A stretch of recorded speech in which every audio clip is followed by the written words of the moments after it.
بالله من الشيطان الرجيم بسم الله الرحمن الرحيم يرفع الله الذين آمنوا منكم والذين أوتوا العلم درجات وقال رسول الله صلى الله عليه وسلم من يرد الله به خيرا يفقهه في الدين أو كما قال عليه الصلاة والسلام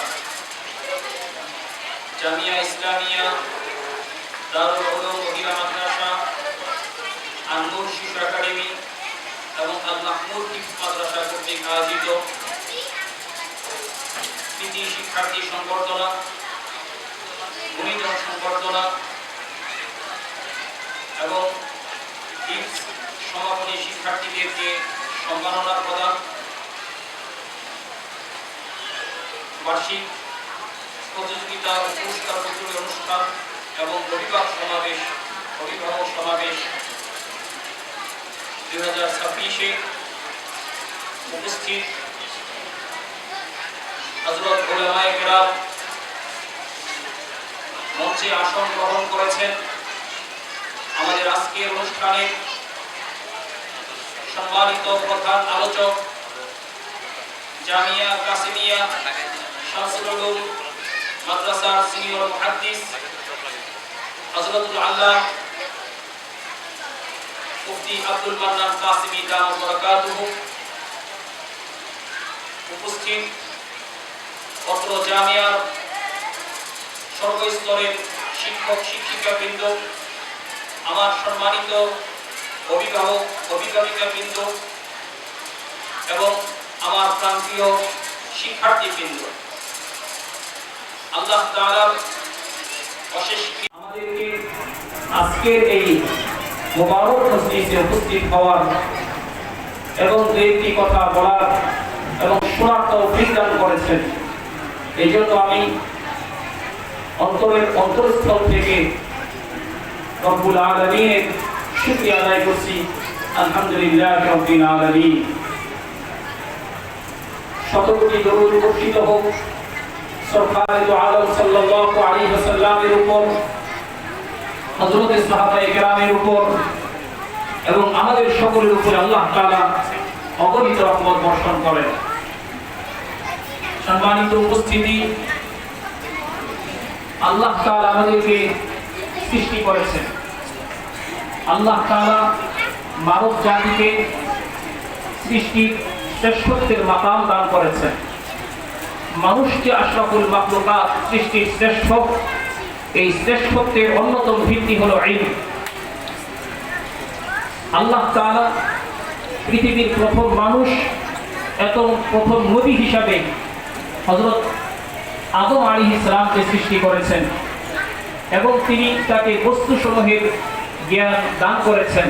কোরআনে কারীমের মাঝে আল্লাহ তাআলা ইরশাদ করেন, ওয়া আল্লামা আদামাল আসমাআ কুল্লাহা। এরপরে আবার তার শ্রেষ্ঠত্ব প্রমাণ করার জন্য ফেরেশতাদেরকে তাকে সিজদা করার নির্দেশ দান করেন। কোরআনে কারীমের মাঝে আল্লাহ তাআলা ইরশাদ করেন, উসজুদু লিআদম ফাসাজাদু ইল্লা ইবলিস। আল্লাহ তাআলা সমস্ত ফেরেশতাদেরকে আদম আলাইহিস সালামকে সিজদা করার নির্দেশ দেওয়ার মাধ্যমে এটা প্রমাণ গ্রহণ করেন যে মানব জাতি সৃষ্টির শ্রেষ্ঠ। সুতরাং মানব জাতিকে সৃষ্টির শ্রেষ্ঠ, এই শ্রেষ্ঠত্বের অন্যতম ভিত্তি হল ইলম বা শিক্ষা। দুনিয়াতে দুটি শিক্ষাধারা বর্তমানে আমাদের দেশে দুটি শিক্ষাধারা ব্যাপক প্রচলন রয়েছে। একটি হলো ওহী এলাহি শিক্ষা, যিনি হাফেজ, মাওলানা, মুফতি, মুহাদ্দিস এগুলো প্রয়োজনীয়তা রয়েছে। কারণ আল্লাহ তাআলা দুনিয়াতে মানব জাতিকে সৃষ্টি করেছেন তার ইবাদতের জন্য, আর ইবাদতের জন্য পূর্ণ শর্ত হলো ইলম। ইলম ব্যতীত আল্লাহ তাআলার কাছে কোনো আমল গ্রহণযোগ্য হবে না। সেজন্য প্রত্যেকের জন্য দ্বীনি শিক্ষা, ইসলামী শিক্ষা এবং জাগতিক শিক্ষা, জেনারেল শিক্ষা, এই দুটি শিক্ষাকে সমন্বয় করে আমরা সোনামণিদের আদর্শ পাঠশালা আন-নূর শিশু একাডেমিকে গঠন করেছি। এর পাশাপাশি এই দিনের প্রাথমিক শিক্ষার পাশাপাশি জাগতিক জ্ঞান অর্জন করে যখন একটা বাচ্চা সে কে থেকে নিয়ে চতুর্থ শ্রেণী পর্যন্ত লেখাপড়া করবে, এর মাধ্যমে সে দিনের প্রাথমিক জ্ঞান অর্জন করা এবং স্কুলের প্রাথমিক যে শিক্ষা সেটাও সে অর্জন করবে। অতঃপর এই বাচ্চারা যাতে করে উচ্চতর দিনী শিক্ষায় শিক্ষিত হতে পারে, বিশেষ করে আমাদের নারী সমাজ তারা যেন দিনের উচ্চশিক্ষায় শিক্ষিত হতে পারে, এর জন্য আমরা নারীদের উচ্চতর দিনী শিক্ষার সহায়ক হিসাবে জামিয়া ইসলামিয়া দারুল উলুম মহিলা মাদ্রাসাকে আমরা গ্রহণ করেছি। আলহামদুলিল্লাহ, আমাদের জামিয়া ইসলামিয়া দারুল উলুম মহিলা মাদ্রাসা এবং তার সহযোগী প্রতিষ্ঠান আর নূর শিশু একাডেমি এবং আল মাহমুদ হিফজ মাদ্রাসা, যেটা বালকদের জন্য নাজেলা এবং হিফজুল কোরআনের একটি নির্ভরযোগ্য প্রতিষ্ঠান, সূচনা লগ্ন থেকে অত্যন্ত সুচারুরূপে শিক্ষা কার্যক্রম এবং শিক্ষার্থীদের সুপ্ত প্রতিভা বিকাশের লক্ষ্যে বহুমুখী কার্যক্রম আঞ্জাম দিয়ে আসছে, যাতে করে আমাদের শিক্ষার্থীরা শিক্ষার ক্ষেত্রে আরো মনোযোগী হয়, আত্মনিয়োগ করে নিরবিচ্ছিন্নভাবে এই অর্জনের জন্য নিজেকে সম্পূর্ণরূপে বিলীন করে দিতে পারে। এজন্য আমরা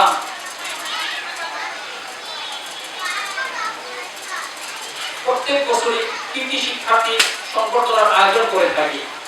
আমাদের প্রতিষ্ঠানে যারা ভালো ফলাফল করে, বিগত শিক্ষাবর্ষে যারা ভালো ফলাফল করেছে,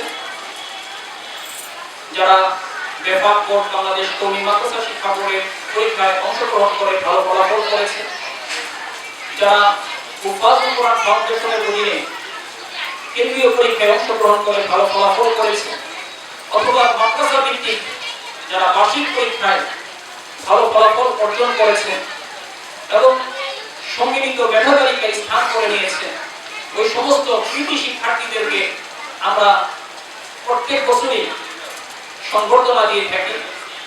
এর ওই ধারাবাহিকতায় আজকে সেই কৃতি শিক্ষার্থীদের সংবর্ধনার আয়োজন। এর পাশাপাশি আমাদের মাদ্রাসা থেকে মহিলা হিফজুল কোরআনের থেকে যারা হিফজ সম্পন্ন করেছে তাদেরকে সম্মাননা এবং যারা হিফজুল কোরআন বালক শাখা থেকে যারা হিফজ সম্পন্ন করেছে তাদেরকে সম্মাননা প্রদান। এর পাশাপাশি আমাদের এই প্রতিষ্ঠানের এতটুকু উন্নতি এবং অগ্রগতির পিছনে আমাদের যে সমস্ত শিক্ষক শিক্ষিকা, আমাদের যে সমস্ত অভিভাবক অভিভাবিকা এবং মাদ্রাসার যারা পরম হিতাকাঙ্ক্ষী, যারা বিভিন্নভাবে মাদ্রাসাকে ভালোবাসেন, মাদ্রাসার উন্নতি অগ্রগতির পিছনে যারা বিভিন্নভাবে ভূমিকা রেখে আসতেছেন, ওই সমস্ত গুণীজনদেরকে আমরা গুণীজন সংবর্ধনা 2026-এর আয়োজন আমরা করেছি। এর পাশাপাশি আমাদের শিক্ষার্থীদের যে সুপ্ত প্রতিভা রয়েছে সেই প্রতিভা বিকাশের ক্ষেত্রেও বার্ষিক প্রতিযোগিতার আয়োজন ছিল। যারা এতেও ভালো ফলাফল করেছে, বিজয়ী হয়েছে, আমরা তাদেরকেও ইনশাআল্লাহ পুরস্কৃত করব। এবং আমরা যে আমাদের প্রতিষ্ঠানে যে সমস্ত শিক্ষার্থীরা রয়েছে তাদেরকে গড়ার পিছনে আমরা মেহনত করছি, আমাদের শিক্ষকরা মেহনত করছেন, কিন্তু একটি শিক্ষার্থীকে তাকে তার সঠিক পথে পরিচালিত করার জন্য তার যে স্বপ্ন, অভিভাবকের যে স্বপ্ন রয়েছে, সেই স্বপ্নের চূড়ান্ত সীমায় পৌঁছে দেওয়ার জন্য শুধু আমরা যদি দায়িত্ব পালন করি, আমরা আমাদের জায়গা থেকে যদি সোচ্চার হই, তাহলেই যথেষ্ট হবে না, বরং এক্ষেত্রে আমাদের অভিভাবকদেরও অনেক করণীয় রয়েছে। সেই জন্য অভিভাবকদের কি করণীয় রয়েছে সে সম্পর্কে আমাদের আজকে সম্মানিত আলোচক যুক্ত রয়েছেন, তারা আমাদের সামনে অত্যন্ত গুরুত্বপূর্ণ বক্তব্য পেশ করবেন। আমরা যে সমস্ত অভিভাবক রয়েছি, অভিভাবিকা আছি, আমি মনে করি আমরা এখানে আজকে এসেছি পাথেয় সংগ্রহ করার জন্য, যে আমার বাচ্চার ভবিষ্যৎ কিসের উপর নির্ভর করছে। আমি যে আজকে প্রতিষ্ঠানে দিয়েছি, আমার কোনো দায়িত্ব আছে কিনা, শুধু ভর্তি করিয়ে দিলে এটাই কি আমাদের যথেষ্ট, নাকি আরো কোনো দায়িত্ব আছে, সেই দায়িত্বগুলো আমরা জানার এবং বোঝার চেষ্টা করব, যাতে করে পরবর্তী সময়ে আমরা এই দায়িত্বগুলো পালন করতে পারি। যদি আমাদের অভিভাবক অভিভাবিকারা তারা যদি তাদের দায়িত্বের ব্যাপারে সচেতন হন, অনুরূপভাবে আমাদের যে দায়িত্ব রয়েছে বাচ্চাকে ঘোরার পিছনে আমরাও যদি আমাদের দায়িত্বগুলোকে যথার্থভাবে আদায় করতে পারি, ইনশাআল্লাহ আশা করি আমাদের এই যৌথ প্রচেষ্টায় আমাদের শিক্ষার্থীরা ইনশাআল্লাহ তারা সফল হবে এবং তারা দুনিয়ার শিক্ষা এবং আখিরাতের শিক্ষা উভয় শিক্ষার মাধ্যমে তাদের দুনিয়া এবং আখিরাত সুন্দর হবে। এই জন্য আমি আমাদের আজকে সমস্ত অভিভাবক অভিভাবিকা সকলকে ধৈর্যের সঙ্গে শেষ পর্যন্ত আমাদের প্রোগ্রাম এখন থেকে চলবে। এখন থেকে নিয়ে ইনশাআল্লাহ পরে 9টা থেকে 9টার মধ্যে আমাদের প্রোগ্রাম সম্পূর্ণ প্রোগ্রাম শেষ হয়ে যাবে ইনশাআল্লাহ। আমার মাঝখানে আসর এবং মাগরিবের নামাজের কিছু বিরতি হবে। মাগরিবের আগ পর্যন্ত আমাদের বয়ান বক্তৃতা চলতে থাকবে। মাগরিবের নামাজের পরে ইনশাআল্লাহ আমাদের প্রধান অতিথি তিনি সংক্ষিপ্ত বক্তব্য দেওয়ার পরে এই পুরস্কার বিতরণে এবং গুণীজন সংবর্ধনা এবং কৃতি শিক্ষার্থীদের মাঝে পুরস্কার বিতরণ করবেন। এরপরে আপনাদের দোয়ার মাধ্যমে আমাদের প্রোগ্রাম শেষ হবে ইনশাআল্লাহ।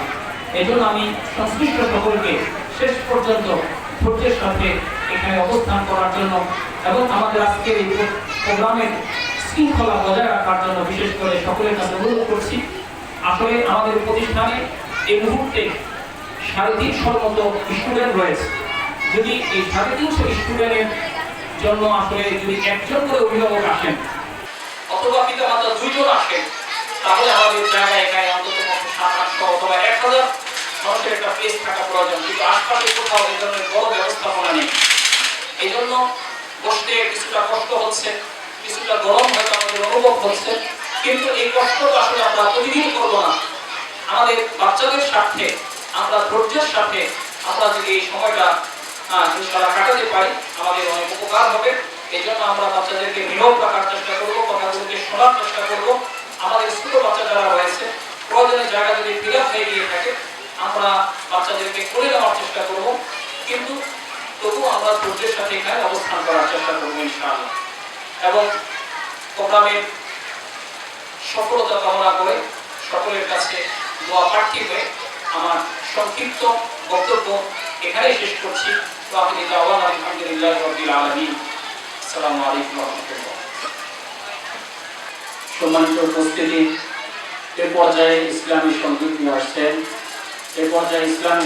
আসছেন হাফেজ মাওলানা হোসাইন আহমদ। আমি হযরতকে সঙ্গীতের পরিবেশন করার জন্য বিনীতভাবে অনুরোধ করছি। না দেখে তোমায় বাণী সে মালা সামান্য কত ত্রুটিপূর্ণ তোমার মিজানে মেপোলায় আমায় প্রভু।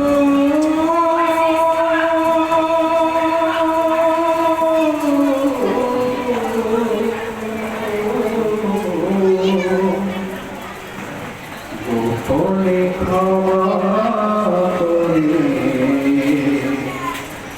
দিও তুমি, গোপনে ক্ষমা করে দিও তুমি। তোমার হলে তার জন্য প্রতিশোধ নাও না তুমি তো হে খোদা, বরং তোমারে যে মানে কি বানা মানে সবাই তোমার সমীরণ পায় সদা। তোমার বাধ্য হলে তার জন্য প্রতিশোধ নাও না তুমি তো হে খোদা, বরং তোমারে যে মানে কি বানা মানে সবাই তোমার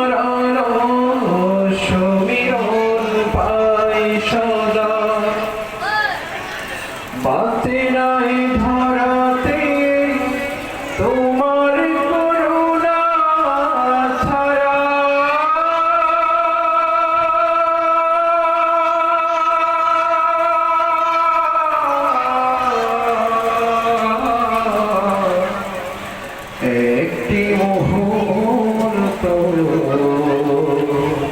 কোনো প্রাণী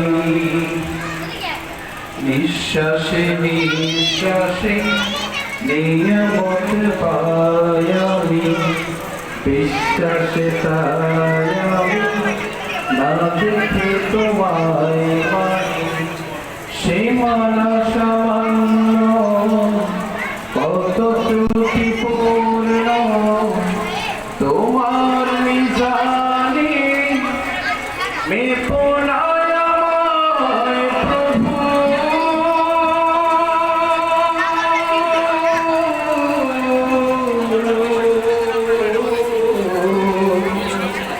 গোপনে ক্ষমা করে